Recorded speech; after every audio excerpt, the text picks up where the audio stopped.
They say some dreams are warnings, but what happens when the warning is for something else entirely? Mark couldn't move, a prisoner in his own bed. Sleep paralysis held him fast as his familiar bedroom walls dissolved into a desolate, fog-choked field. In the distance, a decaying Victorian mansion loomed against a gray sky, its silhouette jagged and wrong. Whispers, faint and unsettling, slithered through the mist, twisting his name into a chilling summons. He would jolt awake, heart hammering against his ribs, his sheets soaked in sweat. The nightmare bled into his waking hours, poisoning every moment. At work, his focus shattered, his mind replaying the image of the house. A dropped pen, a sudden phone ring, every sound made him jump.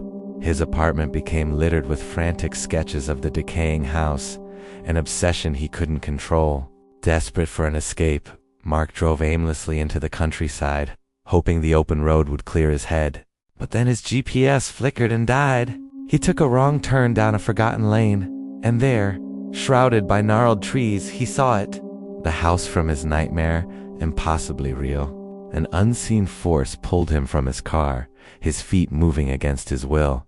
The heavy front door creaked open, inviting him into the gloom. He stepped into a long, dusty corridor, where the air was cold and thick with the smell of decay. The whispers were louder now, tangible, crawling over his skin. He followed the hallway to its end, to a single closed door.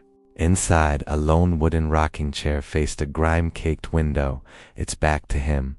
The silence in the room was a physical weight, heavy and suffocating, pressing in from all sides. As he stood frozen in the doorway, the still chair began to rock, a slow, deliberate rhythmic creak that echoed in the oppressive quiet. It moved as if someone had just risen from it, or perhaps as if something was still sitting there, watching him, unseen. For weeks, he had been haunted by the dream of the house. What he never realized was that he wasn't the one dreaming. He was the nightmare, and he had finally come home.